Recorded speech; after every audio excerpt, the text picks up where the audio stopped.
nhớ trong số lên sẽ từ na của ya hóa này cả trong share trả tàu thôn chí này nhớ rồi sau YouTube nó và thế kia share hai tiền này số lên sẽ từ những chí sẽ kể na cá nhớ giống lúc chạy này giờ lúc chạy Halloween chị của chợ đan nên của giờ là bia chị giờ chợ giờ thiết share dòng chai ô kia là gì đó bé sẽ được tôm lòng giờ hai tiền này lần từ giờ chợ share mẹ đó là của cô mua lại chợ đan đang nhớ lòng đời của chồng nó và chỉ giờ hai cho cái dòng chai cái thiết share anh ấy họ giảm tôm lòng luôn cái đó ra nó ý ra của cú là sau chỉ tờ của cái là gì đó bé ra nó này cái nữ chủ yếu pa ý nè anh nên tất cả lắm lòng pa ở thợ cú không có cho tờ ra nó này cái cú giống mà hay shit số lù ăn ký thì lù mong của cái đó bé tóm lòng ra nó muốn luôn bé khu hay tiệt The Whispers of Golia.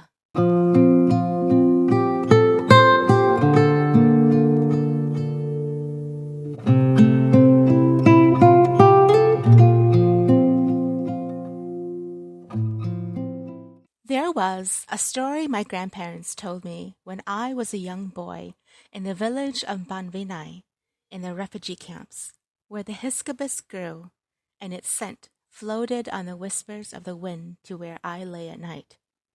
This story was a story that summoned me to never lay an abusive hand on a woman and to treat everyone with respect, for karma plays a huge role in all that you do.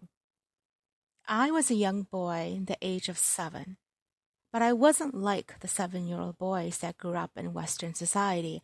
No, I was already learning how to fish with my own 2 hands, and I was planting and managing a rice field all by myself. There were many expectations of me as a child growing up, and I did them because that was the life I was in. I held the handle of a rice cutter, and the boys who were rich and well off knew the feel of a pencil. My father was the youngest son of the family, so my grandparents lived with him and my mother. I was the only child, and as much as my parents tried, they could not bring any siblings to me. I had all the attention and love from both my parents and grandparents, but I was lonely. I longed for someone to call a younger brother, and I knew that one day I wouldn't have a sister to pack me lunch when I visited her. These longings did play a huge effect on me growing up, but I learned to accept my fate, and I learned to let it go. I remember that on nights when it was raining and thundering, my grandpa would tell me stories. And just so happened, the one night that everything changed. It was raining and thundering, and my grandpa was poking the fire in the house when I came to sit beside him. He ran his hand over my head and he said, "Look, what be ra đang đâu có sao nó đó chị." And I thought long and hard, and I said, "Yo, có be ra đang or có tự xia e có pin qua." I could see the glittering of tears already welling up in his eyes. He smiled and said, "Ole mamito, kuma be ra ka."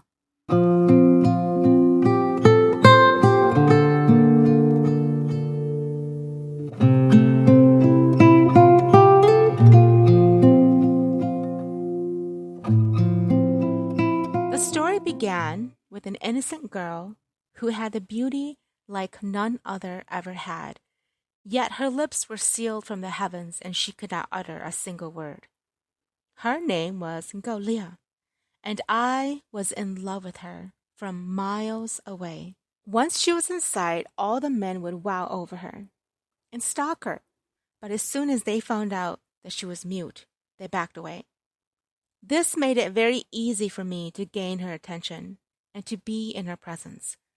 She would do this thing where she would glance up at me with her eyes, and it just made my heart flutter off. I was my father's oldest son, so a lot was expected out of me, especially when it came to marriage. But I knew my place in the world was only going to be bright if I could have her. I wanted no one else, and nothing else made sense. But I knew that my father would not accept her as my wife, and the anger between his misunderstanding and my fight to love her began to get in the way of us. There were nights when I would not come home and stay at the garden house surrounded by the night and the dark shadows that loomed over the house. I wasn't even afraid because I was not understood. One night, while I was poking fire to start, it was just as it was beginning to get cold. I heard someone walking upon the dirt. As I turned to look, I saw Golia walking toward me with a basket on her back. And when she smiled, my heart fluttered. She tilted her head to one side, and every part of me just melted. I knew right then that I couldn't lose her. I ran to her as she took the basket off of her back and set it down. I immediately threw my arms around her and pulled her close to me. When I pulled away and I cupped her face, my eyes already brimming with tears from the thought of losing her. Yet she walked on the go and then can chay lung te no. She won't really. She smiled and wrapped her arms around me. As we held each other, I promised her that I would have her in my life as my wife, as the mother of my children, and that no matter what happened, I would never let her go. That night, when I branded her body with mine for the first time and I took what I knew would always be mine to take, the world breathed a world of balming air and glittered the universe with stars that shined as bright as her eyes as she lay beneath me, and I watched the desire and the pleasure explode from the emotions on her beautiful face. When the first light of the sun broke through and I woke to her beside me, her hair across my shoulders, and her eyes staring up at me with a gentleness that I needed to steady my heart, I knew this was my place in the world. I knew that without her here in my arms, I would cease to be the perfect man I envisioned myself to be. When I kissed her lips and brought my heart to life with her taste, I whispered against her ear, "Kaya kutu, jalo dia, kaya pu quý linh bao kali na mò sư, jalo dia ka mo quý linh sư." And her answer to me was allowing me to fulfill all of my desires. Every night after that, she came to stay with me, and I had my fill of her whenever I chose. The night sky was our witness, and the moon's beauty even paled at her presence. Together, in the dark of the night, in that garden shed, she and I became one, our legs twisted like vine and our hands laced without wishing to be torn apart. I branded my body with hers, and nothing was going to make me change my mind. Even if my father disowned me, I would fight for my right to love her.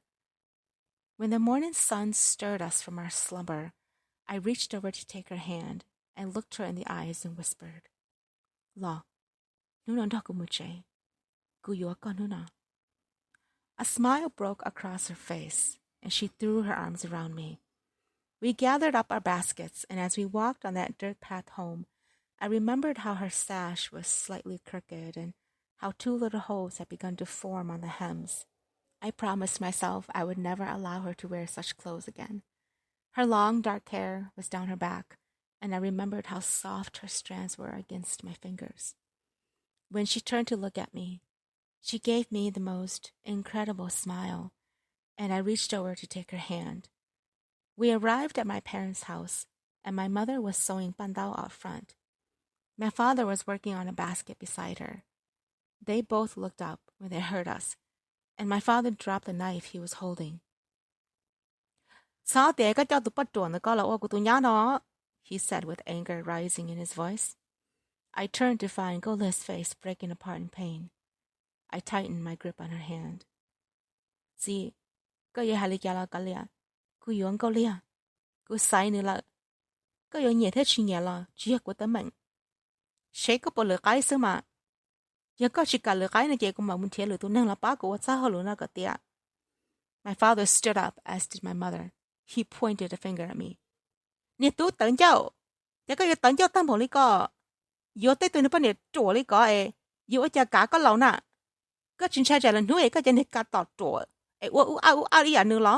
Golia tore her hand from me and ran off. "Golia!" I turned to go, and my father picked up the chair he'd been sitting on and threw it toward me. It hit me in the head, and I blacked out.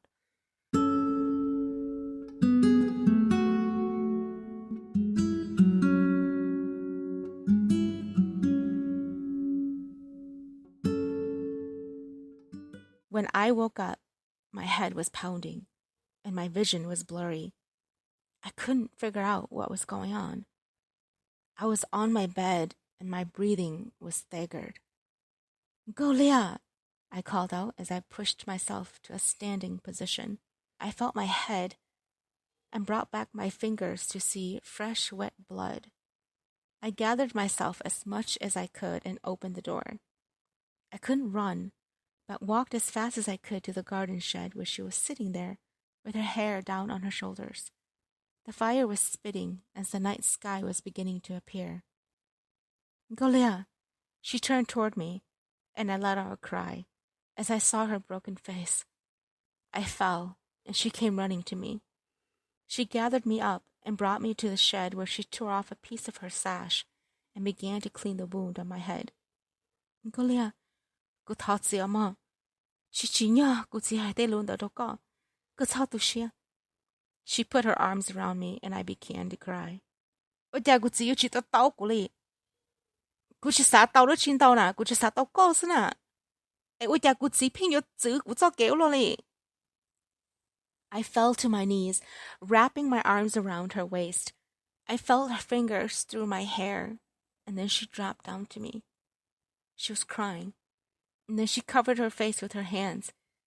And when she began hitting herself, I reached out to hold her, gathered up her hands in one of mine, and pulled her close to me. She screamed and began sobbing. Cô tụi mình nâng rong. Cháu ô linh nào đâu có tụi Kheng. Chị tỷ có đã chị. Nhờ tỷ luôn lúc có mua chị bỏ kê. Cú lúc có. Chị mua nước của cho có. Chị kìa. I felt her arms around me, and as I pulled away to look at her, I saw my father and a few uncles coming up the hill. We stood immediately, and she held onto my hand. My father's angry eyes stared at me and then at her. Cho cô tụi mua ni bắt trộn, cứ chỉ bắt sao mà là cha. Thứ hai chỉ tao ít là lù lệ, ở nhà pin tôi khờ lù tê tôi luôn. Cái này cái chỉ chắc hay có là cha. Gì? Cái tôi là cha vậy có trọ là cha sư. Cô chỉ trong câu lia. Nếu tụi cô sai, tụi cô nhẹ. Giờ có yêu chia của cái tụi là nhỏ nữa có. My father stared at me, and then he said, cái tụi tớ là cái xin hôn nào mua cái, cái yêu là cha là xí có mà. Cô chỉ cái gì là, cô tụi cái tụi mua là. One of my uncles stepped forward. Mày tụi, sao ô lý có? Cái gì vậy tao cái chuyện trai trẻ con bà rồi à? I looked up at my uncle, who was glaring at me with his cold eyes. Xin sợ. Cô chỉ tới chuyện trai của tôi sẽ cô用trai bà của ra chuyện à? Giờ để nè tụi lòng câu, là những món nè sẽ养câu nè.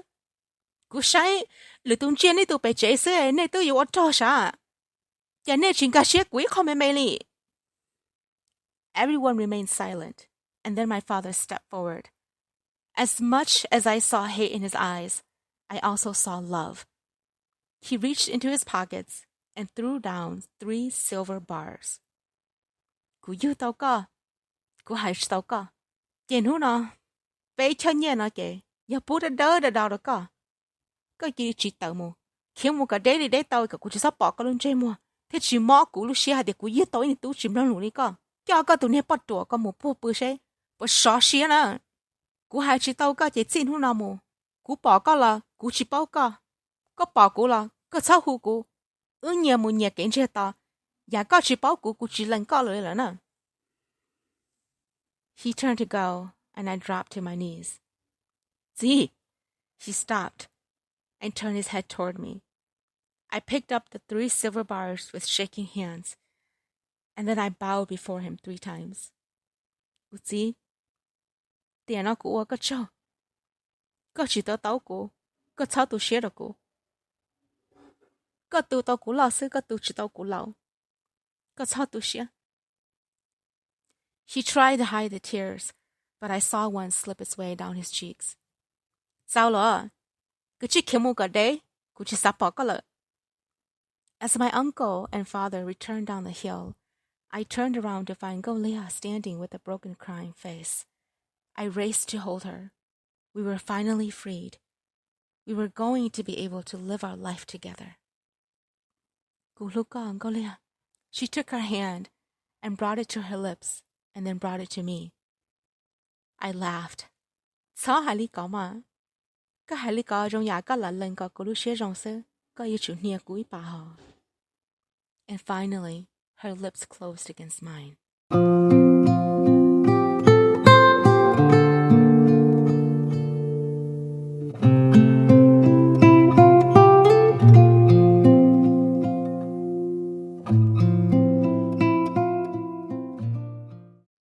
I saw my grandpa wiping his eyes, and then I looked up at him as the fire before us casted a shadow upon his face. I frowned and I asked, "Yeah, cái ra đến nên có ấy, ở nhà có bên mất sầu lý có sẽ, nếu chỉ mua lại chuyện gì lo, lo giờ uli kia tia."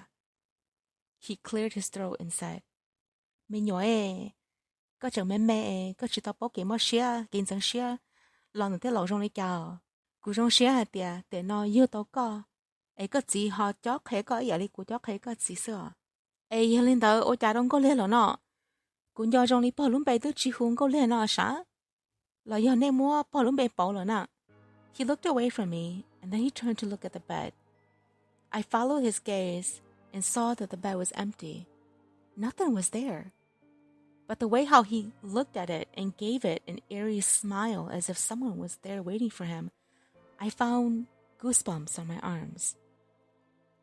"Yo, có sao đấy chị nà?" I asked. He turned to me, and then he said in a low voice, "Shh. So I don't know no na." I turned to where my grandma was sitting by the door, popping the kernels on the corn. I turned back to find my grandpa looking at the bed again, and this time a strange smile appeared on his face. And then he turned and looked at me and said, "Có sao là hai lu zơ zơ chẳng chỉ của từng cô liệt kia na." And then he got up and walked to the bed, lifted the curtains, and I saw a dark hand extend to him. I saw my grandpa take the hand and slip under the covers. The blanket was piled over them, and I got up looking at the blanket. And then suddenly, a head poked out from underneath the blankets, and she gave me a smile. I jumped and ran to my grandma. Pa, pa, pa, pa, pa, ini padahe ko. She set her kernel down and came to gather me in her arms. "O darogana!" I couldn't talk. And then she brought me back to the room where Grandpa was still in the bed. I pointed to the bed, and she sighed deeply, her eyes tired from years of this matter. She took my hand and brought me to sit down.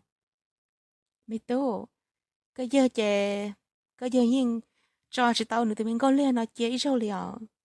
Cô chỉ li ôi xé là sao? Ê, Golia chỉ hẳn năng lo." She looked up at me with sad eyes. "Cái giờ cũng là giờ cái năng à, rất chân gì à, thế rất chân bỏ lỡ tệ gì liao mi tu à." And then she continued the story for me. "Ở chào anh trả lời chẳng tiền làm nông cho nào thế? Khó nói nha tồn ý xin à. Tại kỳ này kể nè mà lý tiền làm nông sẽ tồn ó họ lý cả. Em làm nông hay tiền câu lia lúc nè mà họ một tờ lý cả. Rong xia tên nè là tìm nông cố, nên nông tàn là chỉ sát chén chỉ sẵn trái. Cũng bà linh chế này đó thà kỳ.